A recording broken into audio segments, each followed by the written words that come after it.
My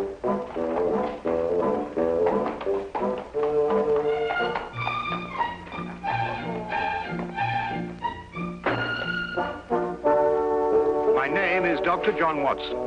I shared a flat at 221B Baker Street with a young man named Sherlock Holmes. This would normally be a simple statement of simple fact, but I had learned in the first few weeks of our association that the normal process of returning home was in itself an adventure. I never knew what to expect. I seldom expected what I found. I had decided to spend a quiet evening at home, and I was determined not to become involved in any new scheme that Holmes would invent.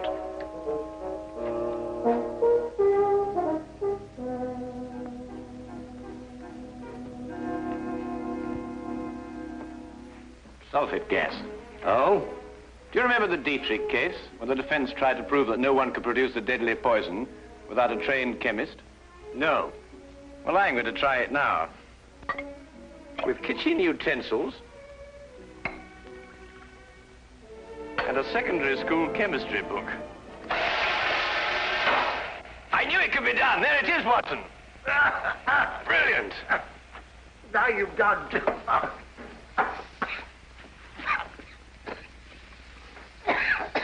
That woman was guilty as a vulture. Clever, too. Holmes, I wish you wouldn't forget that we've got to live in these rooms. Can't imagine why the prosecution didn't think of this. The gentleman arrived here in a hansom. Appears to be coming up here. What else did you notice about our visitor?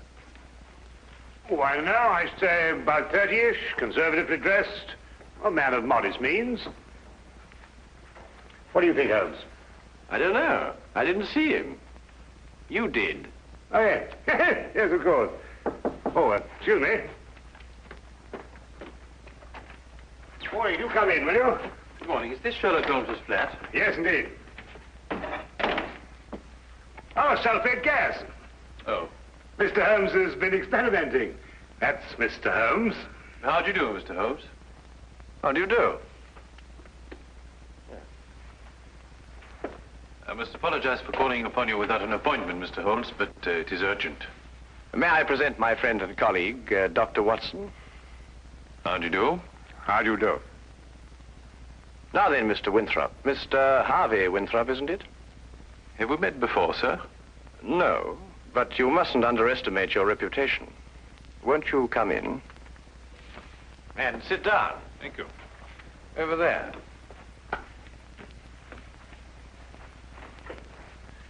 I had heard your powers of observation were remarkable, Mr. Holmes. Perhaps you also know the purpose of my visit. I can only say it's a personal matter. How do you know? It is always a personal matter when one consults me rather than the police. Of course. But my reason to see you actually concerns my elder brother, John. It is he who controls the family wealth. In the event of his death, I would be sole heir. Does his death seem imminent? Well, his life has been threatened. In what way? I noticed you didn't ask by whom. You took pains to point out that only you would benefit by your brother's death. If you knew who made the threat, you wouldn't be so concerned with your own innocence. You're right. I do not know who's making these threats. Actually, I don't even know if it is a who. I beg your pardon, sir? But it is possibly a what, Dr. Watson. In this case, the heritage of every old family. The family legend. What is the Winthrop legend? Every member of the family destined for a violent death finds about his person silver coins. Silver coins? Oh, you mean like those silver coins the pirates use, called pieces of 8? Exactly, Dr. Watson. Pieces of 8 as a warning, and at the time of death, a gold doubloon. Have these coins any special significance? 30 years ago, my father was killed by a fall down the stairs in the main hall of Winthrop Manor.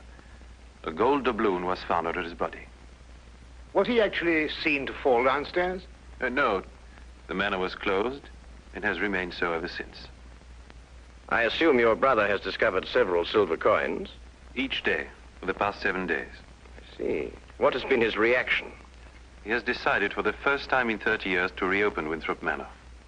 In defiance of the legend. Exactly. We are going to be there this weekend. Who is we? My brother, my fiancée, and myself. And I would like you too, Mr. Holmes and Dr. Watson, to be there as well. Well, that's very good of you, sir. Do you have any other evidence to substantiate your belief? I was very young in those days, but I can still remember the sight of my father's body at the bottom of those stairs. Dr. Watson and I will arrive at Winthrop Manor this Friday night. Oh, thank you very much. If there is anything I can do until then, or if there's any question you want to ask me before, please don't hesitate to call upon me at any time. We'll do that. Thank you. Again, thank you, gentlemen. Not at all. Good day to you, sir. Good day. Well, Holmes, what do you think? I think it's amazing the extent to which people will go to obscure the simple facts of murder or threatened murder. You don't believe in the legend? Nonsense. Well, but after all, Holmes, you said yourself that these things very often have a basis of fact. The odor lingers. There was no mention of that in the Dietrich's case. I'm a man of science myself, Holmes, you know that. And yet there are things that happen every day for which they have no logical explanation. How would Mrs. Dietrich's have removed the odor? Of course, it could work equally well both ways. Winthrop himself admitted that in the event of his brother's death, he was the heir to the estate. His visit here might have been a blind. The solution of a murder, Watson, is infinitely easier than the prevention. We have committed ourselves to a weekend in a drafty manor house that has been closed for 30 years. We will watch and we will wait. And in time, we will apprehend the persons or ghosts, who will commit the murder of the Winthrop Legend.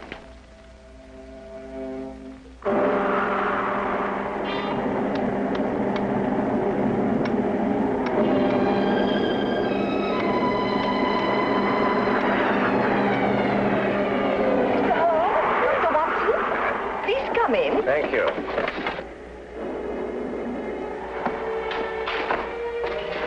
The thunder was making so much noise, I wasn't certain I heard you knock. Yes, I think we got here just in time. Yes, we were worried that you were caught in the storm. I'm Mrs. John Winthrop. How do you do? I'm Dr. Watson. This is Sherlock Holmes. How do you do? I'm very pleased to meet you. You can leave your things here and go into the sitting room. We've managed to get it comfortably warm. I'll have your luggage brought up to your rooms. You'll have to excuse the inconveniences of the house. My husband's decision to spend the weekend here was rather sudden. And I'm afraid we're understaffed. Please don't concern yourself with us, Mrs. Winthrop. I'm sure we'll be very comfortable. Oh, there you are. I'm glad you made it before the storm. I see you've already met my sister-in-law. Yes, we have. How do you do? Oh, Harvey, perhaps you can show Dr. Watson and Mr. Holmes to their rooms. Yes, sir, you probably want to freshen up. Good evening, gentlemen. This is my brother, John Winthrop. Dr. Watson. How do you do? How do you Mr. do? Holmes. How do you do? How do you do, sir? I hope you'll be comfortable. Or as comfortable as possible in a house that's been closed for 30 years. I feel I should apologize. Not at all, sir. I'm sure everything will be fine. I hope so. Come down to the sitting room when you're ready. It's a bit more cheerful there. Let me show you to your rooms, gentlemen. Come along, my dear.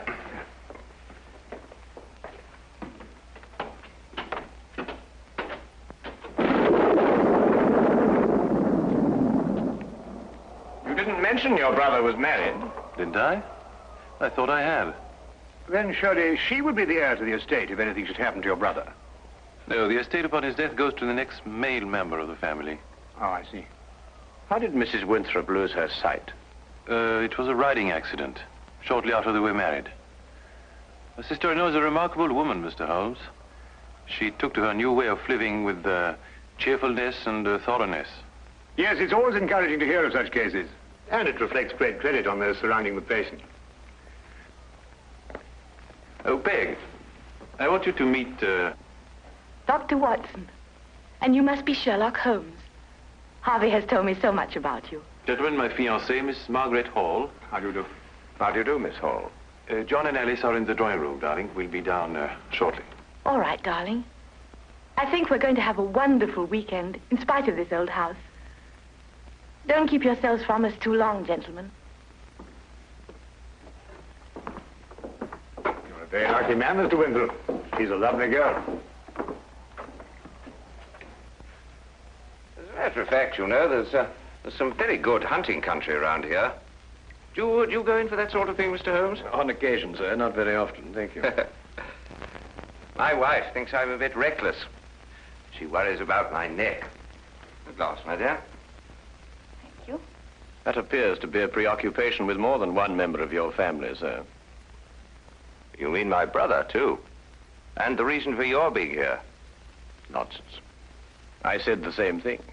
And you agree with me? You, too, think it's a lot of rubbish? I don't think we're referring to the same thing, sir. I'm talking about the legend, of course. Ah, I see. May I ask, sir, what precautions you've taken against it? What would one do? How does one fight a myth? Well, what's your opinion, Mr. Holmes? Should I take this matter seriously? You are obviously taking it seriously by defying it.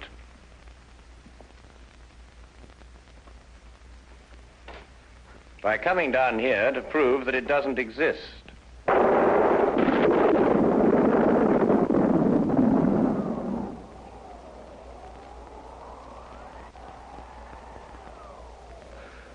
Jove, I hadn't thought of it like that. You're dead right, of course. But let me put it like this.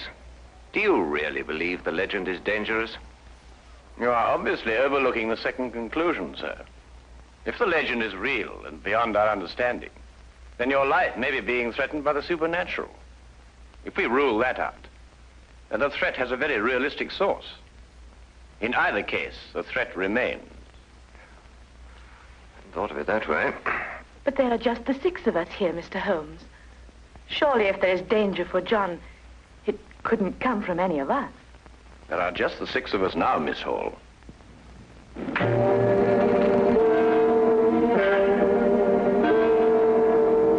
But now there are 7.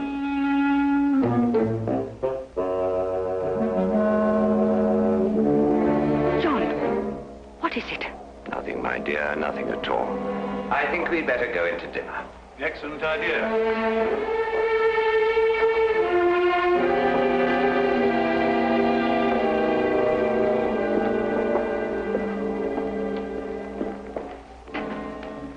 I don't like it, Holmes. Neither do I, Watson. Neither do I.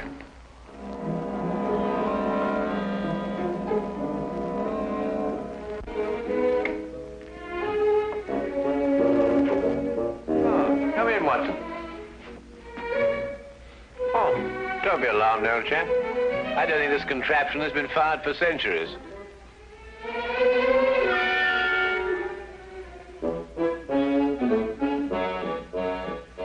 You could hardly expect me to know that from here, Holmes.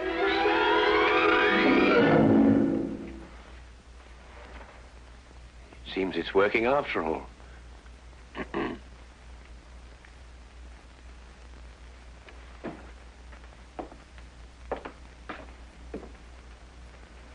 I wanted to talk to you about that dinner we just had.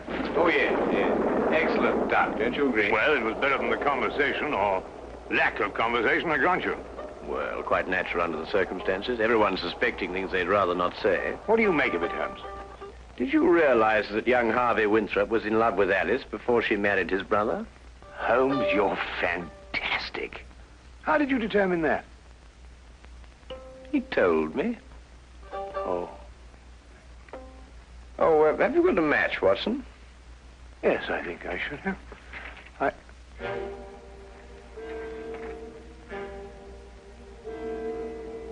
Holmes, look.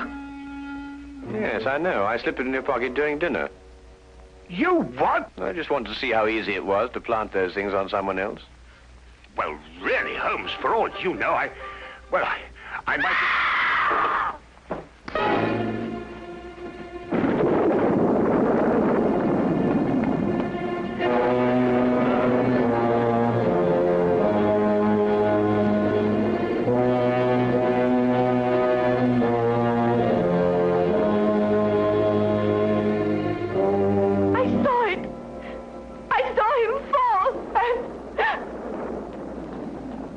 He's dead. Neck broken.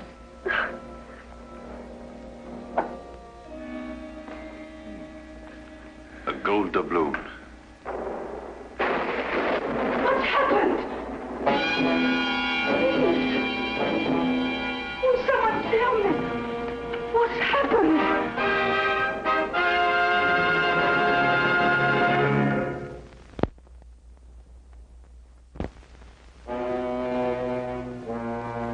And now, we return to the case of the Winthrop Legend.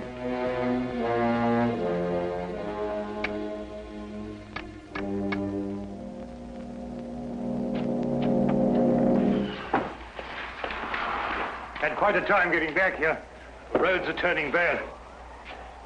Harvey Winthrop. Good evening, sir. Could you get everybody together and see if we can try and get this thing sorted out? Where's the body? Over there. Broken neck. Died instantly. What do you say? You up there? Oh, good evening, Constable. That is Mr. Holmes. I've spoken to you about him. Oh, yes. Good evening to you, Mr. Holmes. Glad to have you on this case.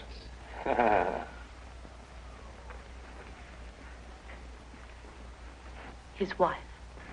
Been a terrible shock for her. Oh, Mr. Holmes, I'd like to discuss this case with you. I've got several theories. Dr. Watson was telling me coming down in the carriage. I think it would be better if she retired for a while. These will help. Thank you, Doctor. Dr. Watson summarized the legend for me on the way down, but quite frankly, Mr. Holmes, I would say we're opposed to a devilish mind here. Holmes, really? I don't know. What on earth do you think you're doing? A button. At the very least, the very least. Observe, Watson, I've almost torn a button loose. Oh, so I should think after all those acrobatics.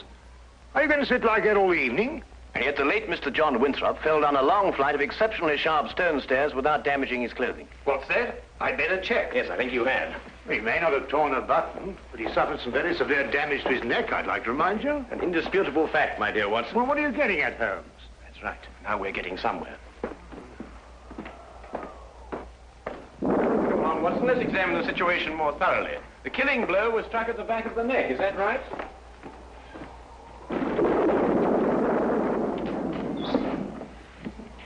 It was. He must have struck the edge of the stairs. He fell. Stone. Edge is quite sharp. The wound be deeper, more pronounced, Watson. Would you re-examine the injuries like a good fellow? Mm-hmm. Well, the skin's broken, but not unusually so. Still, it's difficult to know the position of the body when he fell. I agree with Mr. Holmes. Winthrop and the blind woman were at the top of the stairs when he fell. Mm-hmm. And in a position to have pushed him down. Right. You then imply that Miss Hall, being downstairs all the time, may be ruled out as a suspect. Well, I should take that as a prima facie proof of her innocence. Do you really think so, Watson? Mm-hmm. What's that? Who are you accusing, Mr. Holmes? Your fiancé. Holmes? You're insane. Not at all, I assure you.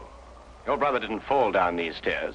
He was killed, struck by a blow from behind, very probably in this room. His body was then placed at the foot of the stairs, and the legend having been carefully reawakened, and the manner in which your father met his death, and the gold doubloon, all led you to the obvious conclusion. She couldn't have done it. I assure you she could. But Holmes, she had no motive. The estate now passes to Harvey Winthrop. Well, yes, I'm the only one who had a motive. I would say you and the lady you are going to marry. Are you going to report her to the police? Less than useless, I'm afraid. No court in this world would ever convict her on the evidence we have. Well, assuming you're right, and mind you, to me, it's only an assumption, there's nothing we can do. Yes, there is. We can at least remove the assumption. Come with me, gentlemen, into the drawing room.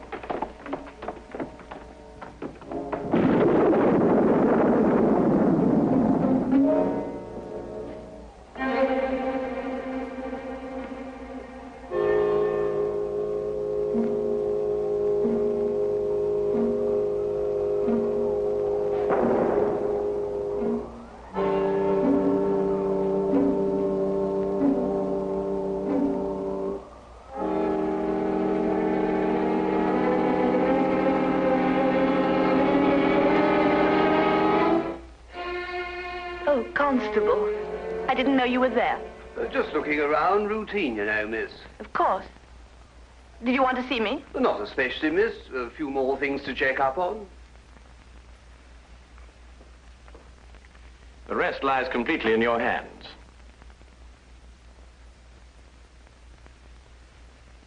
Alice is resting now. Not sleeping, but...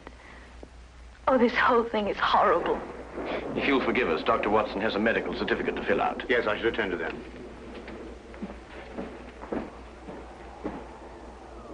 Oh, Mr. Holmes. At your service, my good constable.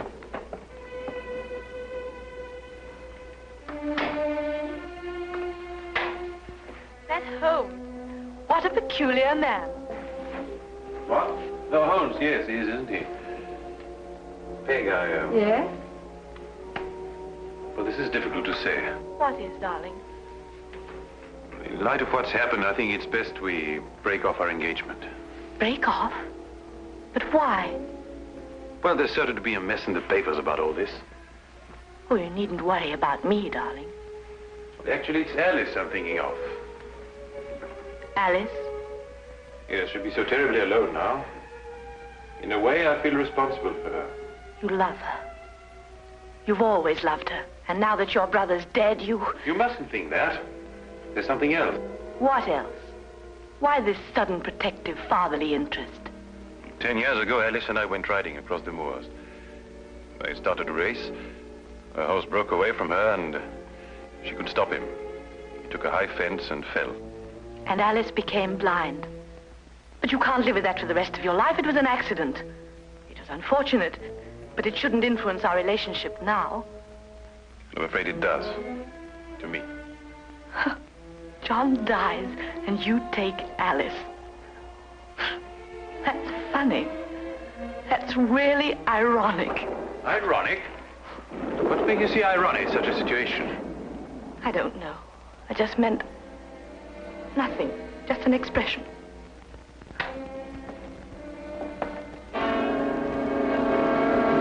Very interesting choice of words, I might add. Alas, I must confess we were eavesdropping. Is there anything you'd like to confess, Miss Hall? What does this mean? You spoke of irony. Such a choice word. You didn't kill John Winthrop so that Harvey could share the family fortune with Alice. You'd have seen to that in time. You're insane. I couldn't have pushed John down the stairs. I was at the bottom myself. We were in a perfect position to strike him with this. And then, very thoughtfully, placed the end in the fire to remove any evidence of the blow. No court in the world would convict me on evidence like that. You're quite right, Miss Hall. But you know the facts. And we know the facts.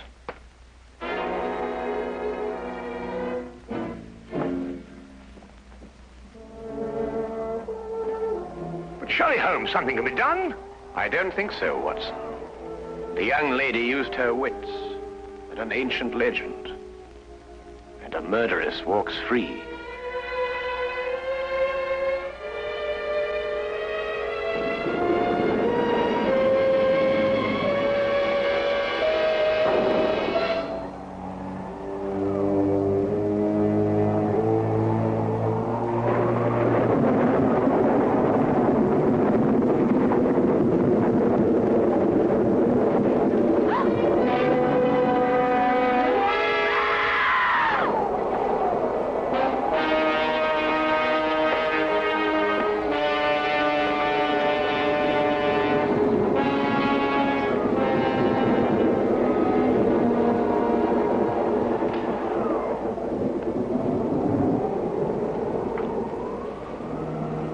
But it's a gold doubloon. And she said no court in the world would ever convict her.